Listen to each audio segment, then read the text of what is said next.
የሀበሻ ሴቶች ልባቸውን የሚሰጡት ለየትኛው ወንድ ይመስላችኋል? ዛሬ የምነግራችሁ 5 ባህሪያት በአጭር ጊዜ ውስጥ በሴቶች ዘንድ ተመራጭና ተፈቃሪ እንድትሆን ያደርጉሃል። ምንም አይነት ማስመሰል ሳይኖርብህ እውነተኛ ማንነትህ ተጠቅመህ የምታሸንፍባቸው 5 ሚስጥሮች እነግርሃለሁ።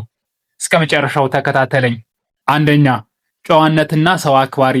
በኢትዮጵያ ባህል ውስጥ የአንድ ወንድ ትልቁ መመዘኛ ጨዋነቱና ለቤተሰብ የሚሰጠው ዋጋ ነው። አንዲት ሴት የምትመርጠው ወንድ ለሷ ብቻ ሳይሆን ለወላጆቹ፣ ለታላላቆቹ እና በአጠቃላይ ለማህበረሰቡ ያለው አክብሮት በመመልከት ነው። ይህ ባህሪ በረጅም ጊዜ ግንኙነት ውስጥ አስተማማኝና የበሰለ ሰብዕና እንዳለ ማረጋገጫ ሆኖ ያገለግላል። ሴት ልጅ ካንተ ጋር የምትመሰርተው ቤተሰብ ምን ያህል አስተማማኝ ሊሆን እንደሚችል የምትመዝነው ዛሬ ላለህበት ቤተሰብ በምትሰጠው ክብርና ፍቅር ልክ ነው። በሰዎች ዘንድ የምትመሰገንበት እውነተኛ ማንነትህና ጨዋነትህ በሴቶች አይን ውስጥ ከምንም በላይ ውድ የሆነው የክብር ማህተምህ ነው። በነገራችን ላይ ሴቶች ከማንኛውም ወንድ ጋር በሚያደርጉት ጥቂት መስተጋብሮች ብቻ ያ ሰው በዘላቂነት አብሯቸው መቆየት የሚችል መሆኑንና አለመሆኑን አስቀድመው መገመት ይችላሉ። ሁለተኛ፣ ራስን የመንከባከብ ጥበብና ተነሳሽነት። አለባበስን ማስተካከል፣ የግል ንጽህናን መጠበቅ እና ሁልጊዜም ንቁ እና ዝግጁ ሆኖ መገኘት ለአንዲት ሴት የምትሰጡትን ትልቅ ክብር ያሳያል። ከዚህም ባሻገር በቀጠሮ ላይ በሰዓቱ መገኘትና በግንኙነቱ ውስጥ አዳዲስ ነገሮችን የመፍጠር ተነሳሽነት ኢንቴንሽናሊቲ መኖር ምርጥ ወንድ መሆናችሁን ጎልቶ እንዲታይ ያደርገዋል። ለአንዲት ሴት ልትሰጣት የምትችለው የመጀመሪያው ትልቁ ስጦታ ውድ ዕቃ ሳይሆን ለእሷ ስትል ራስህን አሳምረህና አዘጋጅተህ የምትቀርብበት ውብ ሰብዕናህ ነው። ልብ በል፣ ሴቶች ዝረክርክ ወንድ አይወዱም። ስለዚህ ባለህ ነገር ጸዳ ብለህ ተገኝ። ለእሷ ብለህ ብቻ ሳይሆን ለራስህም ጭምር ነው። ይህ ለራስህ የምትሰጠው እንክብካቤና ለግንኙነታችሁ የምታሳየው ተነሳሽነት ያለ አንዳች ቃል ማውራት የሚችልና ማንነትህን የሚገልጽ ድምፅ አልባ ቋንቋ ነው።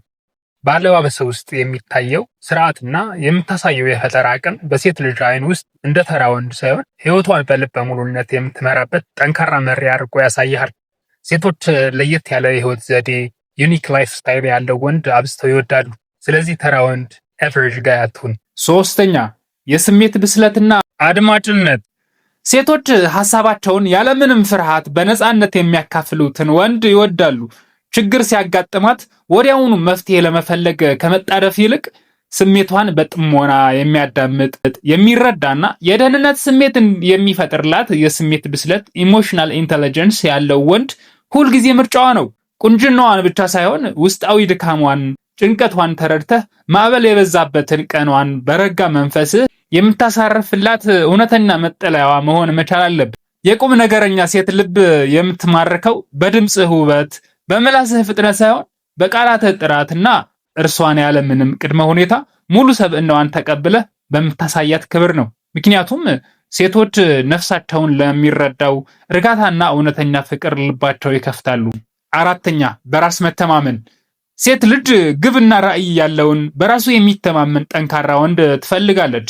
ነገር ግን ይህ በራስ መተማመን ወደ እብሪትና ወይም ኩራት መለወጥ የለበትም። በራስ መተማመናችሁ በትህትና የተቃኘ መሆን ይኖርበታል። በራስ እየተማመኑ ሰዎችን በትህትና መያዝ፣ ለሌሎች ደግ መሆንና አርቆ ማሰብ በእጅጉ ማራኪ ያደርጋል። በነገራችን ላይ የዚህ ቻናል አድማጮች በብዛት ሰብስክራይብ አያደርጉም። ሰብስክራይብ ማድረግ ደግሞ የደግነት አንዱ መገለጫ ነው። ስለዚህ ሰብስክራይብ በማድረግ አብራችሁን ትሆኑ ይችላላችሁ። አሁን እንቀጥል። እውነተኛ ጥንካሬ የሚለካው ባለን ነገር ወይም ባለን ሀብት በሰዎች ላይ የምንኮራበት ሳይሆን ትልቅ ደረጃ ላይ ደርሰን ማንንም ዝቅ አድርገን የማናይበት ትህትና ትልቁ ሀብታችን ሊሆን ይገባል። ሴቶች የወደፊት ህይወታቸውን አደራ የሚሰጡት በትልቅነቱ ለሚፎክር ጉረኛ ወንድ ሳይሆን በራእዩ ጠንካራ፣ በባህሪው ደግሞ ፍጹም ትሁት ለሆነ ወንድ ብቻ ነው። አምስተኛ፣ ቀልድና ማራኪነት። ህይወት አንዳንዴ አሰልችና አድካሚ ልትሆን ትችላለች። በመሆኑም አንዲትን ሴት ከልቧ ማስቀናት፣ በጨዋነት ማዝናናትና ጨዋታ አዋቂ መሆን ግንኙነቱን ሕያው ያደርገዋል። የቃላት አጠቃቀምን ማሳመርና ደስ የሚል መንፈስ በመፍጠር ልቧን በቀላሉ መማረክ ይቻላል።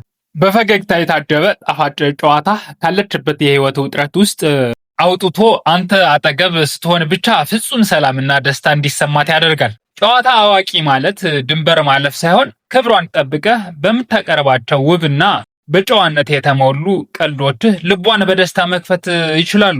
ከላይ የተዘረዘሩት ዘዴዎች ከትዕግስት ጋር ማጣመር ከቻልክ የምትፈልጋትን አይነት ውሃ አጣጭ ማግኘት ትችላለህ። እስከ መጨረሻው ስለተከታተላችሁን አመሰግናለሁ። ቻው